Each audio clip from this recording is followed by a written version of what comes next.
How is everybody in Chicago? My name is Abel Bernardo. I am the producer of our show, Momentos Broadcasting. And we are here in the city of Chicago, a wonderful city that offers a lot of cultural events.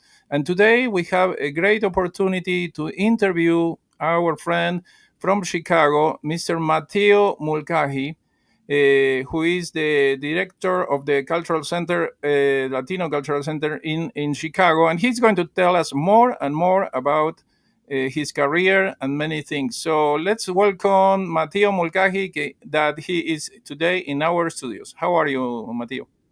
I'm good. I should make a quick correction. I am the Deputy Executive Director for the International Latino Cultural Center. Yeah. It's so long that I just said director, but you really you have many names and very important titles, and that's why we decided to invite you because we are really proud of you of what you are doing for so many years, and we have lots of questions to ask you. So let's start with the first one. That is, Mateo, can you tell us a bit about your early life? What first drew you to music and Latino culture? So first of all, I'm a Chicago native, born and raised in Chicago, but I have mixed heritage. I'm Irish on my father's side, and I'm Mexican on my mother's side. And to be honest, I grew up almost entirely with my Mexican family. So I grew up bilingual and surrounded by both cultures.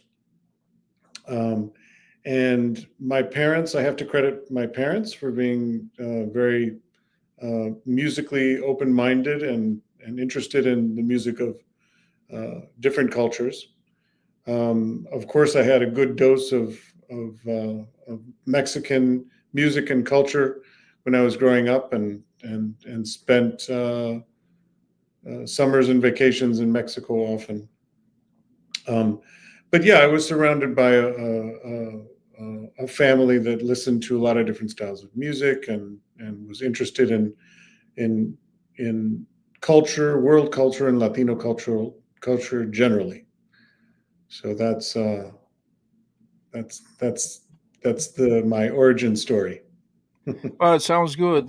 I think it's very important that you had different backgrounds: American, Irish, and then Latino culture, which is so important. So important that you are making such a difference in people's lives, presenting shows and doing so many things for our community. Our show, Momentos Broadcasting, is a bilingual show too. And well, we are happy to bring such an important figures like you that can talk about all the activities that are happening in this wonderful town, the Windy City, Chicago. So, how did your journey in the music and cultural world begin? What was your first real step into this space? I know you are a musician too. Yes, I actually started in radio. So when I went to school in St. Louis, Washington University, and there was a school radio station, and I started programming there. And I did different programs. I had a reggae program. I had a new music program. I used to listen to a lot of alternative music, punk rock, and reggae. And I started out doing radio programs, and then I started to explore the the more international side, and I started doing an international music show, and where I did world music from all over the world, as I suggested, um, and I started doing more and more Latin music, and I became very enthralled with tropical Latin music. Had I always knew that I liked it, but I didn't know anything about it. And I started working with Cuban refugees. These were Marielitos. Um, and I was working with a program that received Mariel Cubans from detention centers, and we reintroduced them to American society. And I got my dose of salsa, and I became a complete salsa fanatic. And I in fact started doing a tropical Latin radio show on a public radio station in St. Louis, and I did that show for many years. And while I was doing that show, I was trying to teach myself how to play congas. There weren't too many people in St. Louis that could teach me, but one of my radio listeners um, called me and told me that he played congas along to my radio show all the time, and we started to get together, and I started to learn, and we eventually started hooking up with other people, and de repente, all of a sudden, we had enough people to start a band. So we started a salsa orchestra in St. Louis where none existed previously. And although I wanted to play percussion, it turns out that I'm a better singer than percussionist.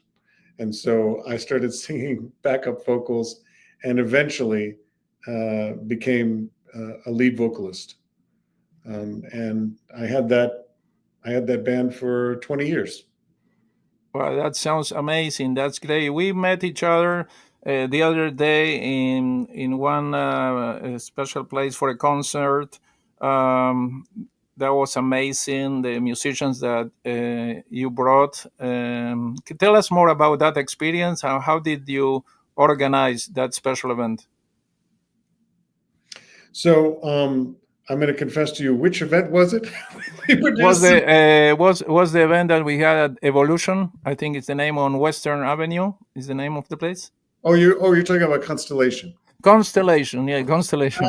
We Yeah, where I went with my we had family Francisco de and Rivera, and we had Charlie Sepulveda. yeah, yeah, Charlie was amazing. Yeah, so Charlie Sepulveda is somebody that I've known for a while. He is Puerto Rican Latin jazz trumpeter. He's got quite a resume. He's been around for a long time, um, and um, and he performed in Chicago last year at the jazz festival, the Chicago Jazz Festival in Pritzker Pavilion. And I'm on the selection committee, and so I'd recommended the artist to the jazz committee, and he ended up performing, and there was an opportunity to bring him back to Chicago, and we were very excited to do so. And we have a great partnership with Constellation. We've done a good handful of shows there. Yeah, I love that place. I am planning to go again and again with my family and friends because I really enjoyed that night. It was really nice. I very good acoustic in that place. Yes. The musicians were great, all of them. I cannot say anything about one of them because they are great, and the lady that was singing, amazing voice too. And I recommend to all of you to go to Constellation that is here in Chicago, because it's great. And what a good moment and coincidence that I met you, because we both love the same type of music, and we are all both supporting the Latino community. You with your position as a deputy, and me as a a journalist with this show. So, how did your journey in the music and cultural world begin? What was your first real step into this space? Well, yeah. So it was radio, and then through that, I met the musicians that would eventually make up our salsa orchestra. It was a band that we called El Caribe Tropical, and this was in St. Louis. So St. Louis didn't have a Latin music scene. We're talking about the late '80s, early '90s, and as a result, nobody was interested in hiring my band. So I said, "Give me the door." And so began my journey as a music promoter. So um, so eventually we developed a crowd, and then I started to bring in artists to St. Louis. Um, and I started a promotion company. I started DJing outside of radio. I started putting on events. Um, and I eventually opened up 3 nightclubs, Hmm. live music venues in St. Louis. And I remained in St. Louis with my nightclubs and with my band until 2006 when I moved back to Chicago. So I grew up in Chicago, but I left at 18 years old, and then I came back at 40 years old. But I had a lot of experience in the music business by the time I returned, and happily took a position at the Old Town School of Folk Music. Yeah, that was going to be my next question. It says Yeah. before joining ILCC, you serve as director community projects and events at the Old Town School of Folk Music. What did you take from that experience that still informs your work today? Yeah, so when I left St. Louis, I was leaving my businesses behind. So it was a big decision. Um, I was in the nightclub business, which is a hard business. I believe you. It's a hard business on a lot of different levels. It's financially stressful. There's all sorts of things. And I had a young family. I had 2 very small children, and my wife and I decided that we wanted to do something a little more family friendly, and we decided that we would try to move back to Chicago. And I was my own boss, and I had been working in the for-profit arena, and I did want to do something more family friendly. And I said, you know what? If I get this position over at the Old Town School of Folk Music, I'm in. Let's make the move. And that's what happened. So I took a position in 2006.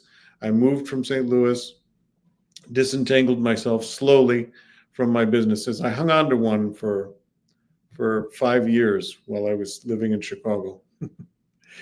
um, and and yes, in fact, it was the right decision. I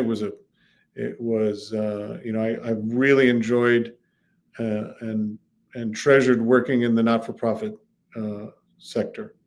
But with coming in with for-profit experiences is handy.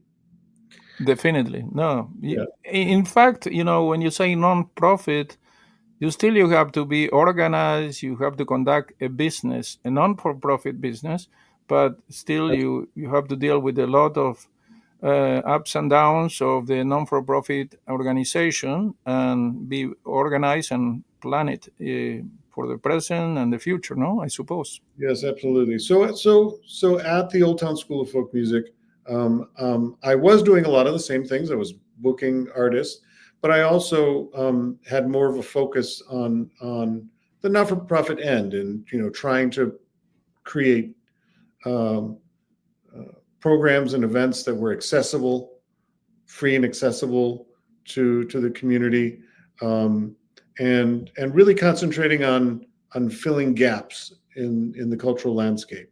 So providing um, performance opportunities in music and dance primarily at the Old Town School Hmm. that would have otherwise passed by Chicago. And I got pretty good at writing grant applications and securing grants, and which is a big part of the not-for-profit world. So those are definitely skills that I brought with me to the International Latino Cultural Center. Sounds good. I love the school, Old Town Folk Music, where I studied piano, and occasionally I go to play piano and guitar. It's a very nice place. We recommend to everybody to go over there because it's amazing. And they have this little theater where they bring a lot of people from all over the world. Did you organize, like you said, lots of concerts over there? Yeah, I used to produce between 100 and 125 concerts a year for the Old Town School, and it Wow. and it was world music. So the World Music Wednesday series is a series that I began there. Um, and those are free concerts on Wednesdays, and they continue to this day under the leadership of Sylvia Lopez. Oh, Um, and so that's I'm very proud of the work that I did there, and and um, and I'm proud of the fact that work continues in my absence. Um, so I'm the Old Town School was a great place for me to prepare for what I'm doing now. no, definitely, must be something that brought you that experience, a, a lot of experience in your life. Um, so many things you had to do, organize the events, and at the same time work with the marketing of the events and many other things. I cannot imagine to do that. In fact, we were talking with some of my um, people that I interviewed in this channel, and all of them, they want to come to Chicago and they want to go to that theater. And I told them that one day I will help them to get here, and we will organize some type of tango symposium or tango show where everybody that loves tango will enjoy the tango in the city of Chicago. So, uh, Absolutely. So I've done quite a bit of tango here in Chicago, oh, um, great. at the Old Town School of Folk Music and at the International Latino Cultural Center. Well, that's great. So we will be talking about that because I know a lot of good musicians, excellent musicians, top notch, and also at the same time singers and dancers, and we could create an amazing show for the city of Chicago and surrounding areas that enjoy this culture, Argentinian tango. It will be amazing if we could do that in the future. But in the meantime, we were talking about the Old Town School, but we have a question about looking back over 30 years in the industry. What have been some of the most transformative experiences that you had? Yeah, so it actually looks like it's closer to 40 years. 40. Wow. Well, I'm 59, full disclosure, and I started in radio at 19. So I kind of think about my beginnings in the radio as the beginning of my career in music. So transformative. Well, for me, working as a musician was quite transformative. I didn't have any musical training, so I'm all self-taught. And I can tell you that there aren't too many salsa vocalists, percussionists that are Irish and Mexican, if any. So I'm a unique breed. Um, Somebody who was born and raised in the U.S. of Mexican and Irish descent that became the lead singer of a salsa orchestra. So so that was very transformative for me. First I was just background vocalist, and then when we lost our lead vocalist, I was pushed out in front. And I remember doing the first gig without uh, without our previous lead singer, and it was an event that I produced. Um, and we were opening up for a band from Chicago. The event was in St. Louis. And I remember I stood up there and I said, "Oh my God." And I was singing lead for the first time. There was about 800 people in the hall. And I said, "What the hell am I doing? What did I get myself into?" Um, but obviously it grew from there. So in a way, I found my calling. So I would say that was certainly one of the transformative experiences that in my journey. Um, and um, um, also just being able to secure grants to provide accessible programming. Um, I don't think it's any one moment, but that was very transformative because I could see um, a whole world open up where we could present cultural events, accessible cultural events for the community, um, with artists that again that would have passed by Chicago. So so that's been very transformative for me. And Mhm. now in my current position, I get to do that across disciplines. So of course, the International Latino Cultural Center focuses on Latino arts, and I am the lead in terms of music and dance programming, but I get to work with film, I get to work with theater. Exactly. That's one of Yeah. the questions that I have because Mhm. I love films. In fact, at one point I competed with different video producers to present an intro to promote the event. One of the events, I think, was the 25th anniversary of the International Film Festival in Chicago. Mhm. I didn't win, but I competed and I created a nice video too. At that time, it was a great experience. And then I happened to go many times to the International Latino Film Festival to watch movies from all over the world. I watched movies from Argentina. I was able to talk with some of the film directors and actors that they travel. So it's an amazing event. Tell me more about the Latino Film Festival in Chicago. Yeah, so the Chicago Latino Film Festival is one of the very first Latino film festivals in the country. We just completed our 41st year continuous. Wow, incredible. It is the longest continuously running Latino film festival in the country.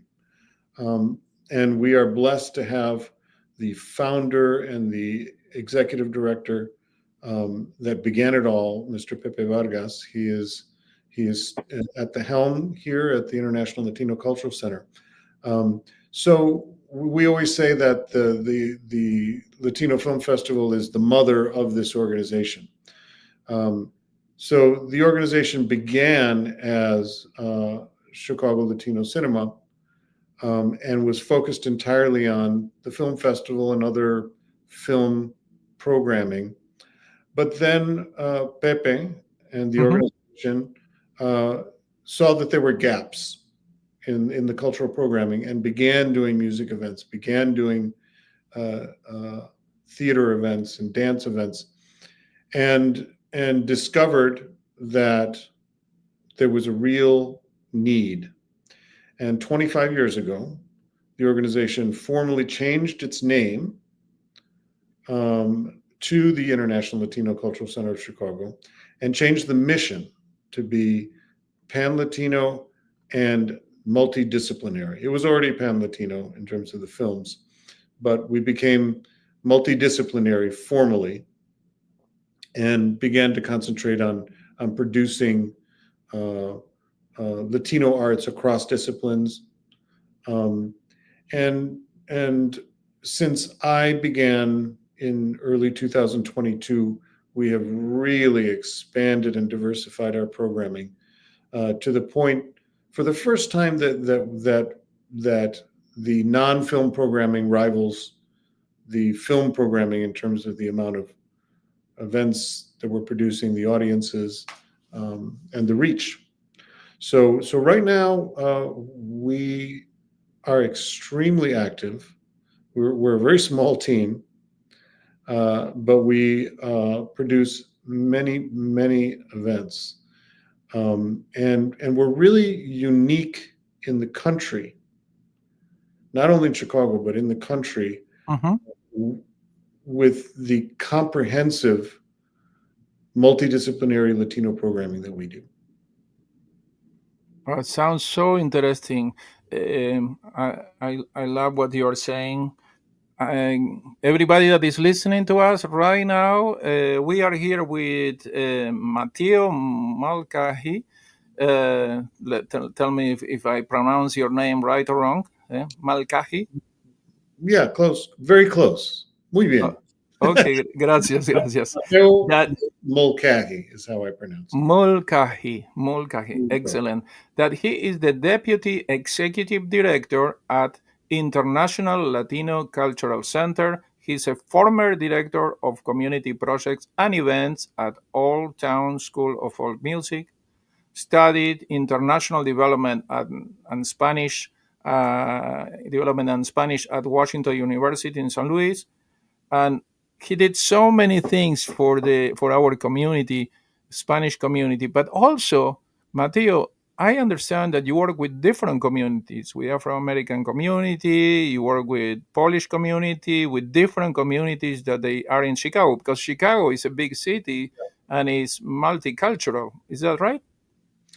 Yes, yeah. When I was at the Old Town School of Folk Music, I was reaching out to pretty much all of the ethnic communities, and had the opportunity to work with artists and communities from Africa, from Asia, from the Middle East, from Europe, um, and I'm proud to say that the programming, the world music or the international programming, um, that that I was producing at the Old Town School, by the time I left, it was about 30 to 40% of the programming.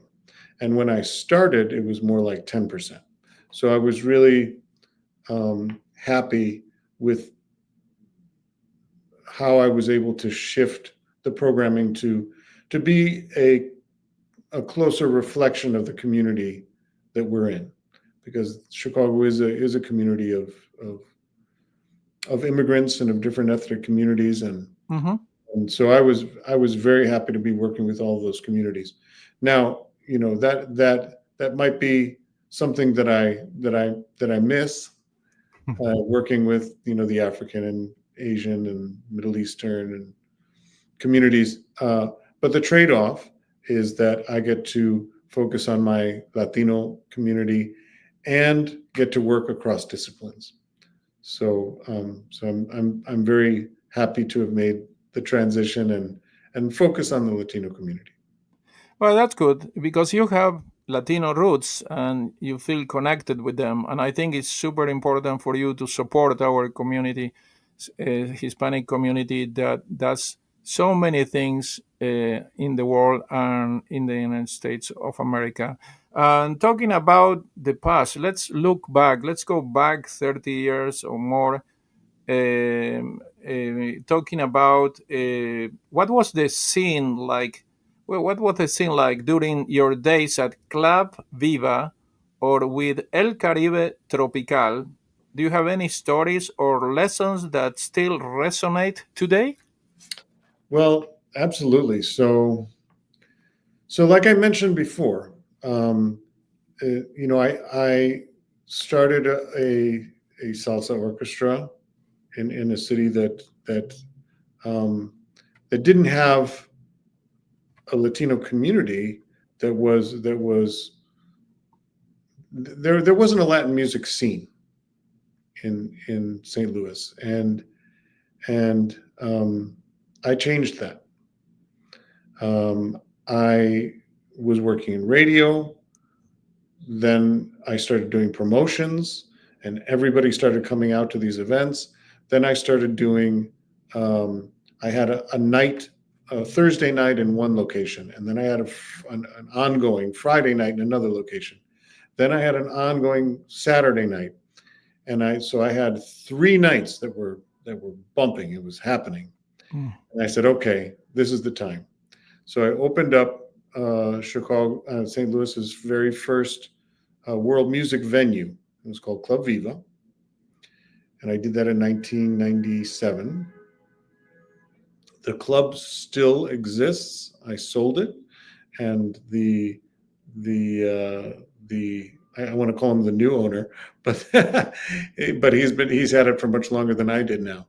Um, it was the first world music venue in St. Louis, and we had two Latin nights, and we did a lot of other ethnic nights, working with communities that didn't have cultural outlets in St. Louis. It's a much smaller community, of course. Um, and then I opened up a Mexican nightclub called La Onda. St. Louis did not have a Mexican nightclub. I opened up the first. And then I opened up another club, which was a very large club. It was 20,000 square feet. Wow. I called originally Club Candela. And we did the big acts. So Hmm. a big venue. Um, and So I was a pioneer. Uh, I was a pioneer and an entrepreneur, and created a Latin music scene in St. Louis where none existed. And those are skills that I brought to Chicago, to my positions at the Old Town School of Folk Music and here at the Latino Cultural Center, um, because I know how to build something from nothing. So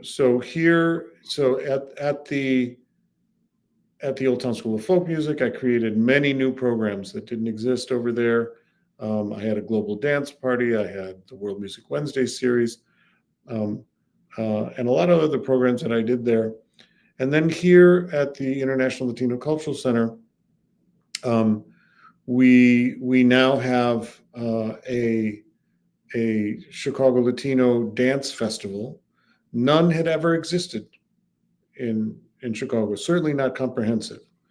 And so now we're planning our third season. It's part of our annual programming, and it was a gap in the cultural programming here in Chicago.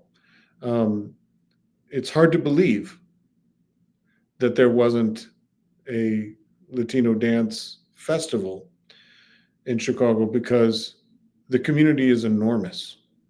And I can tell you, just in the first 2 years, we presented more than 50 local acts. Wow, that's amazing. I And really, there's I'm so many happy more. that you do that. You make such a difference in not only in our community but in Chicago. People are learning more about our culture, and it's so important to learn that and to feel our music and everything we do, because it's very rich and it's so good, that I am happy that you do that every single day. Yeah, so one of the things that we try to do at the International Latino Cultural Center is, in the promotion of Latino culture, we're interested in addressing racism, addressing stereotypes um, about Latinos. And through our work, we're able to show the diversity that exists in Latino arts and within the Latino community, because uh, too often non-Latinos have a certain idea of who a Latino is, and and we're here to demonstrate that Latinos come in every size, shape, form, color, um, and that our Latino community is very, very diverse. Um, Within countries themselves, there's a great amount of diversity, and certainly between countries. So one of our objectives is to entertain, but also to educate. And so we're demonstrating to the non-Latino community the diversity that exists in Latin America, but we're also creating bridges between Latin American communities. So Hmm. just because somebody is from Argentina or Exactly. from Bolivia or from Cuba, that doesn't mean that they have a lot of knowledge about the cultural the culture of Mexico, for example, or Guatemala. So one of the beautiful things that we get to do is we get to um, show different Latino cultures to the non-Latino community, but also to the Latino community, because the more we understand about each other, um, the better we get along, and and um, and the better this world becomes. I agree. I think it's very important. It's very important to do that and to help people to communicate with each other, to respect each other, to accept different cultures. It's a way to grow. And I think what you are doing is amazing. Here, there is another question. As someone who balances artistic vision with business, how do you stay true to culture while navigating the entertainment industry? Yeah, so as we discussed before, this is a business, Yeah. and we have to the business has to be viable. It has to be self-supporting in some way. So so I think the key is getting support. So we get that support through sponsors, through foundations, through the city, the state, the federal government. So we have to get enough support so that we can present these programs and make them accessible. Um, and that's a great challenge. Um, but it is a different model from the commercial model. And even within the not-for-profit world, we balance things.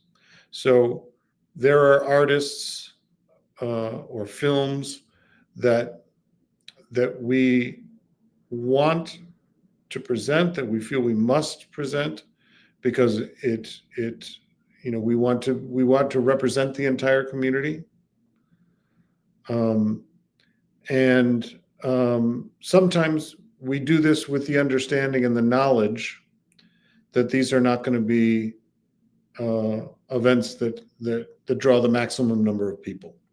We're very interested in debuting artists, so giving up opportunities to artists to perform or present their work for the first time in Chicago. But we can't all do all of them debuts. We can't, you know, we have to balance it. So we have events that we know are going to draw larger crowds, and we do events that we know are going to have smaller crowds, but are very important that we present. So we have about 20% of our programming that's free to the public, and we have another 80% where we charge entrance. But earned income, ticket sales, etc., is a small percentage of our income as an organization. Most of our funding these days comes from foundations. So the trick is to get um, support for the programming. So we have some sponsors that support our free programming. We have some grants that are specific to programming. Some of them benefit our music or dance programming. Some of them benefit our film programming. So it's constant work to I would say that a large percentage of my time is spent finding the resources. Of course, I'm a curator and I'm presenting these artists, but how am I able to present them? The only way we're able to present them is if we find the resources. In fact, I was working on a grant application when I looked at my watch and said, "Oh, it's time for our interview."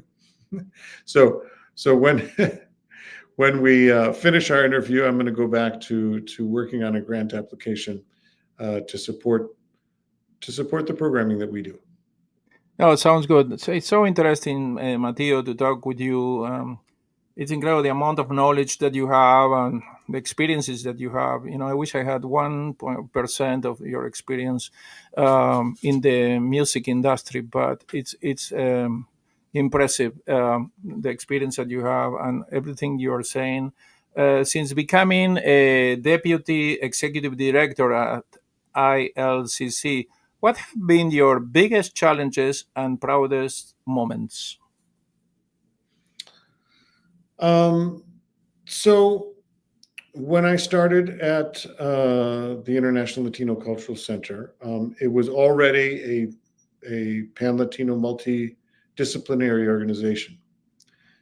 But I would say that probably 85% of the programming was centered around film. Of course, our biggest uh, programming piece is the Chicago Latino Film Festival. And then we have two other year-round, or not two other year-round. We have year-round programming in film, which are the Real Film Club, which is a monthly event that we do every last Tuesday at Facets. And then we have films in the parks. But the music programming that I inherited was focused around Latino classical music, and it was essentially, one yearly festival Mm-hmm. that was produced, and there were occasional other programs in dance and theater and culinary arts.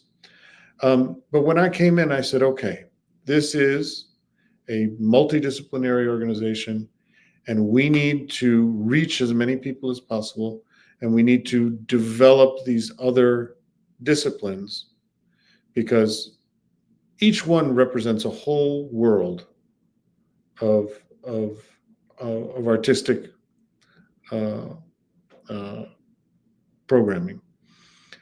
So my biggest challenge was to expand and diversify the programming at the center, and it's been one of my greatest joys to see that realized. So um, we have a goal here Mm-hmm. at the International Latino Cultural Center of building up 7 pillars of Latino programming, and the hope and the desire and the goal is to have each of these disciplines fully developed and realized. So we've at this point we're doing a really great job with film, music, and dance, but we want to expand theater. We want to expand the culinary arts. We want to expand literary arts uh, and visual arts. So we're going to have so that's basically our long term goal is to fully expand and diversify so that we have 7 equal pillars of programming across disciplines. And we haven't discussed it yet, but we are looking to build a state of the art Latino Cultural Center, a brick and mortar uh, uh, center here in Chicago, and the work that we're doing right now to build out these 7 pillars is part of that process. We're in pre-development right now, and we're looking for sites. So we're moving that forward, and hope to bring to Chicago um, something that Chicago deserves. A Latino cultural center that is a brick and mortar, centrally located, uh, physical Mm-hmm. space where everybody can come. You know, the the Latino community, as you know, in Chicago, is Mm-hmm. enormous. It is. It's a third of the population. Wow. Now ask yourself if a third of the cultural institutions are Latino. They're not. Um, and there needs to be, as Latinos, we need to have a bigger share of the pie. We need we need we need to show and present our culture, along with all the big guys. So, the Art Institute and the Goodman Theater and all of these iconic and very important cultural institutions, in Chicago, none of them are Latino. Hmm. I understand, and So that's I agree with you with what you're saying. I think we glad. have to show what we got. We got, we have to show our culture. We have to project, because our culture is very rich and has so many colors, and possibilities. And I think many people, like you said, they don't know too much about our Latino culture. And I think it's a moment, like it was before and now, to expand it and to show who we are. Yeah, and we have a very large Mexican community here, Of and course. we have one of the larger Puerto Rican communities in urban communities in the U.S. And there are Mexican cultural institutions. There are Puerto Rican cultural institutions. Uh, but what about everyone else? What about the rest of the Latino community? Um, Exactly. Argentina has tango. Argentina, South America, Central America, the Caribbean generally. Um, we are representing, this organization is representing the entire community, and um, and and and we want to make sure that we leave a legacy in Chicago that will continue on. And I think that Chicago is the appropriate place to have a comprehensive Latino cultural center, a brick and mortar physical um, cultural center. I think the community here is although there's no doubt that it's majority Mexican, there's also significant communities from all over Latin America. So this is um, an ideal place for this to happen. I agree with you. Let's show to the world who we are. Let's show them our culture. Let's show them the culture from all over the world, from different countries. We can do it thanks to Mateo Mulcahy, who is here today. He's an amazing person, and he has the heart in to our culture, the Spanish community that makes such a difference in people's lives. At the same time, I have another question for you. Yeah. What sparked the creation of projects like the Chicago Latino Dance Festival, and what do you hope they achieve?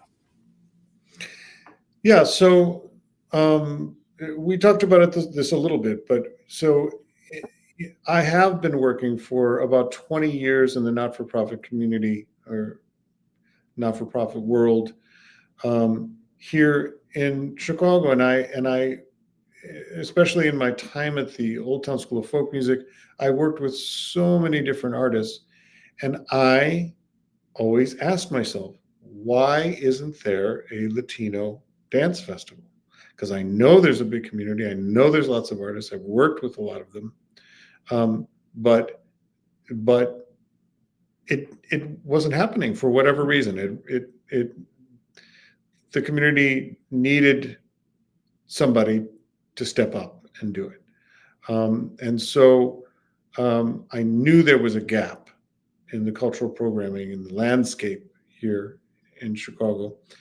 And I don't know if you remember, but with the city of Chicago and the Department of Cultural Affairs, um, they were doing themed years. So they would say it's the year of Chicago theater, it's the year of Chicago music, um, and they had the year of Chicago dance, which actually got expanded because it was partially during the pandemic.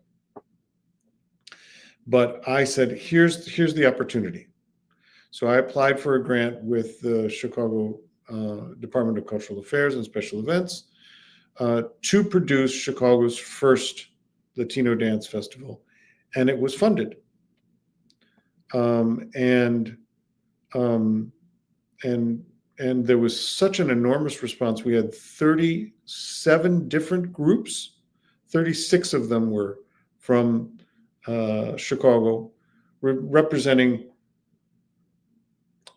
traditional dance, popular dance, and Mm-hmm. modern dance, contemporary dance. So we had 4 locations, um, and and and there were so many people that were grateful and happy to have this opportunity. We were we were we created a platform for artists. There was a good number of these artists that had never performed outside of their communities. So we were taking these artists and exposing them to the larger audience. Um, some of them were performing on these formal stages for the first time, um, and we realized how important this work was, and we decided that we were going to make it a part of our annual programming. And I will confess to you that last year and so far this year, Mm-hmm. we did not we were not successful in getting additional sponsors. So we produced this free Latino Dance Festival last year, and we're planning to do it again this year out of our general operating budget. We don't have sponsorship that is covering this, but we feel that it is so important to have this festival and to represent the Latino dance community that we're making it happen, um, with or without sponsorship. I We're, understand. And if somebody that is listening to this show, Momentos Broadcasting, is interested to sponsor some of that projects, how can they communicate with you via WhatsApp, via Instagram, yeah, via Facebook? yeah. So I would suggest they do it through our website. So latinoculturalcenter.org. My information is on there. And yes, you can also find me on Facebook, Mateo Mulcahy. I believe I'm the only one out there. I agree. I agree with you. I didn't find another one. So you Yeah, can yeah. find me. You I can found find I found one. easily. I found one person. The name was Matthew Mulcahy, not Mateo. So you are the only Mateo. Right. So I'm easy to find, but I'd encourage everybody to check out our website regardless, because that has all of our programming, and we've got so much coming up. This summer, we've had 2 uh, of our Levitt Chicago Music Series, summer music series. This is a series that we're producing in the city parks, starting tomorrow, the 28th. I'm not sure when people will be viewing this, but starting on the 28th, we have 7 events in a row at Reese Park from 6 to 8 p.m. Reese Park is in the Belmont Cragen neighborhood on the west side. And these are free concerts from 6 to 8 p.m., all Latino artists from all over Latin America. Um, so we've got another 8 concerts within that program. We have another 4 or 5 music concerts. We have our upcoming dance festival. We have our films in the parks this summer for 4 Wednesdays in a row, starting on July 9th, in different Chicago parks. We've got our Real Film Club, and so you can see everything on our website, which is latinoculturalcenter.org. Definitely, we will, and we recommend everybody to do that. We will include the information of the Latino Cultural Center in our video, in the description of our video, and we will also include information about Mateo Mulcahy, so people will be able to connect with him in case they are interested to sponsor some of the Latino projects in the city of Chicago. So tell me a little bit, what's the selection process that you have or they have to include. It means there are so many dancers and singers. Who does the selection? How do you prepare that great shows that they must be professional? What are you looking into them so they can apply and at the same time be part of the this type of amazing shows that you present in the city of Chicago? So for the music and dance events, I am the curator. So I have been choosing the artists. Now I do it with a mind to diversity. I want to make sure it's not all about how professional the artists are. We need a mix. We want to represent not only different nationalities between our Latino family, but we also want to highlight Afro Latino, indigenous communities, the LGBTQ community, women. And we want to make sure that everybody is represented.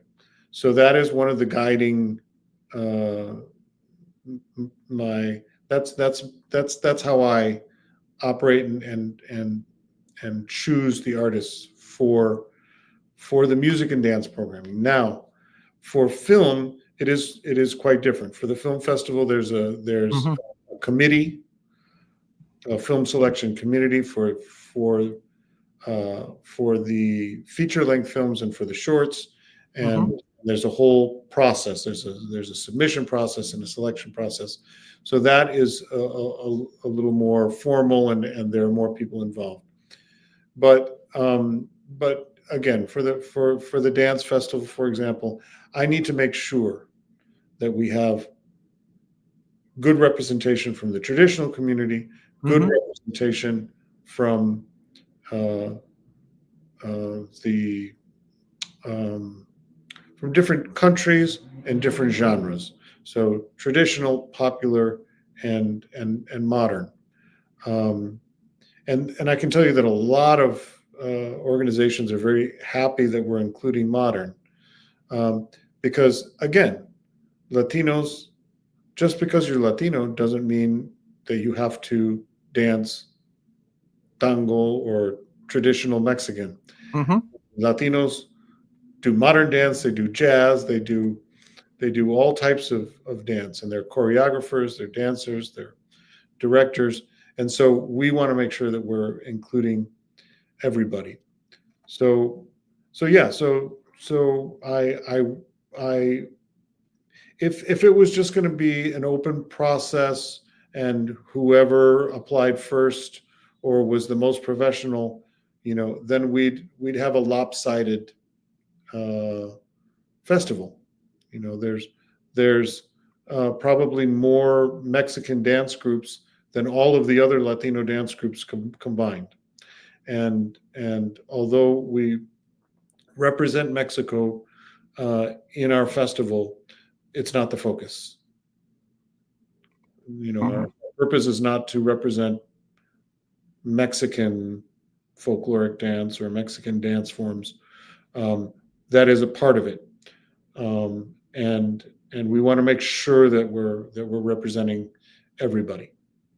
I agree with you. I think everybody can bring uh, different type of cultures and information basically to people that they don't know about that culture, and I think it's amazing. It's necessary. It's necessary, and to show to expose people to different types of styles, genres, and well, that's what you do, and I really appreciate that. You're doing such a good job in the city of Chicago. Like I say, you make a difference in people's lives that they love this type of music and they like to listen to our Latino culture, no matter where they are. Here we are here with Mateo Mulcahy, who is here today. We are almost at the end of our interview. It's a very interesting interview. Everything you said, it's so interesting, and we encourage everybody to pass this interview to your friends, to post it wherever you want, because everybody should listen to Mateo Mulcahy. Everything he's saying is so interesting, and at the same time, if you want to support him, is to support the Latino community. You can connect with him. It's through his Facebook, his website, wherever or what avenue you want to use. We need your support to promote the culture. Go ahead, Yeah, Mateo. so absolutely. So of course we want people to come to our events. So number one, we want the audience to come out. But of course, we do need to fund this work. So you can help by purchasing tickets. You can become a member of the International Latino Cultural Center, or you can become a sponsor. So you can sponsor events, you can sponsor series, um, either privately as an individual or through a company. Um, and and we need support in order to continue this work.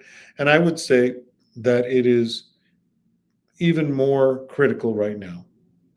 We're in kind of crazy political times, social times. I don't think it's an exaggeration to say that the Latino community is under attack. Um, it is even more important now that we continue to do the work that we're doing. Um, the Latino community is cautious about congregating, Mhm. and we are trying to get people to congregate. So we have our work cut out for us in trying to create opportunities for people to come out safely, where they feel safe and they can come and they can celebrate their culture and celebrate Latino culture without fear. Um, but we are in fearful times, and we're conscious of that, and we're trying to make these events as inviting and as safe as possible. Um, and again, it's really important that we continue to do the work that we do, especially right now. So um, your support in coming out to these events and supporting them however you can is needed, and it's appreciated. I agree 100% with you. So, guys, united we can. United we can support our Latino community. And especially in this moment, what's going on with the politics in the United States of America, we have to support each other, support our people with culture, with education, and with presentations and concerts like Mateo Mulcahy is doing in this country, in the city of Chicago. And it's so important. We have few more questions, two more questions, and we will wrap up this interview, this amazing interview with Mateo Mulcahy that today he gave us the opportunity to interview him. We are so happy and we thank you so much, Mateo. Here there is one of the questions before the last one. Pan Latino, PAN Latino, is a term you often use. Yes. What does that mean to you personally, and how is it reflected in ILCC's vision? Yeah. So again, what we're trying to do is we're trying to represent everybody, and that means a lot of different nationalities and also different community sub communities, like we were talking about. Um, so so Pan Latino means different things to different people. So I'm glad that you asked this question.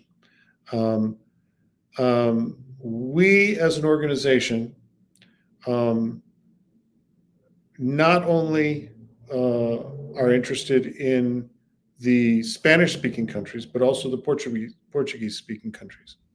So, of course, we include Brazil, but we also include the Iberian Peninsula, which is Spain and Portugal. Now, some Latino organizations um, don't include Spain and Portugal. We do.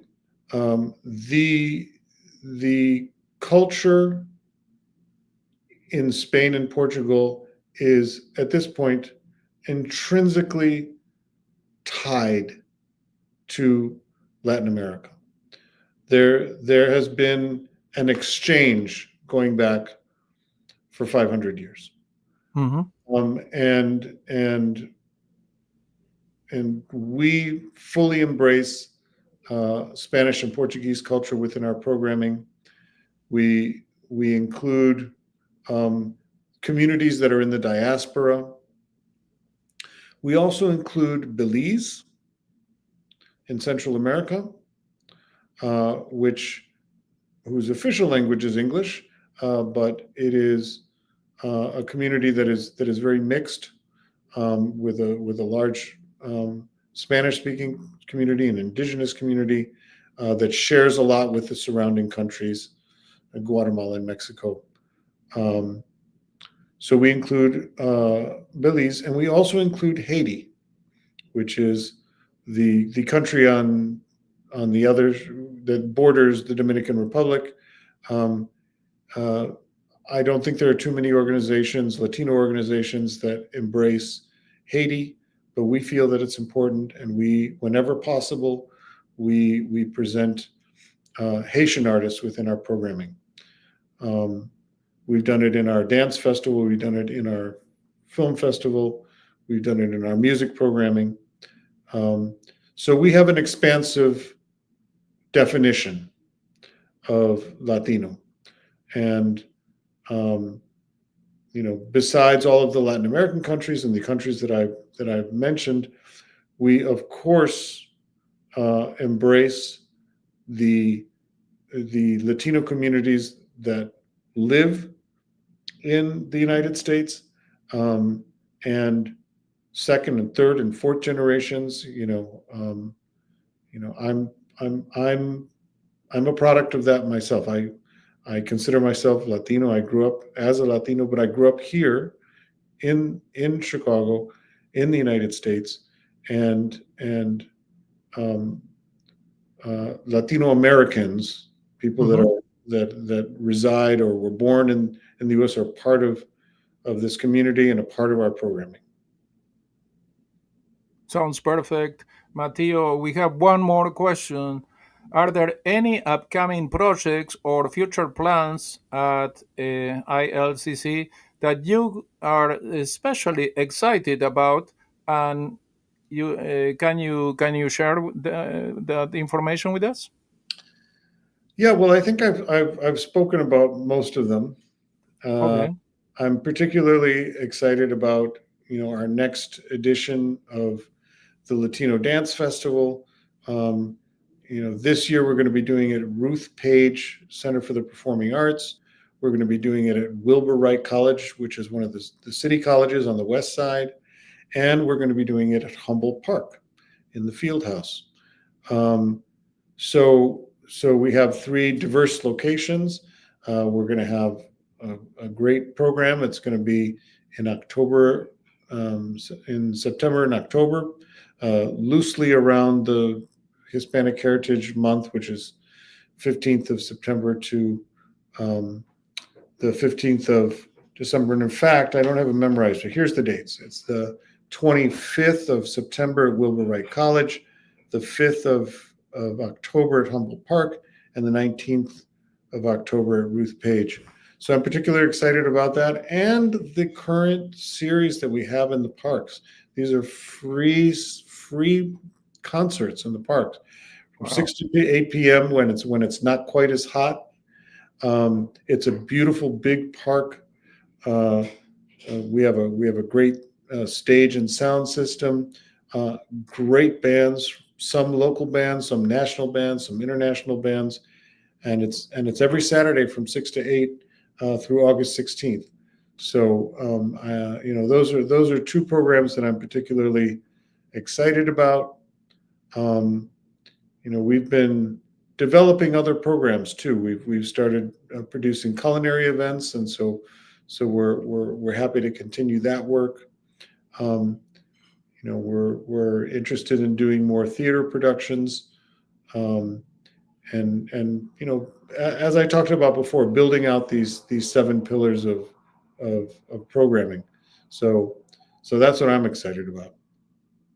We are very excited too. We live in Chicago, and many people that they are not living in Chicago, we invite them to come to this beautiful city, cosmopolitan city with so many cultures, so much food to offer to, and so many events organized by Mateo Mulcahy, who is an amazing person, an amazing director. He is the deputy executive director at International Latino Cultural Center, and today he has been with us for a little more than an hour, talking about everything that he does and his organization does for the Latino community.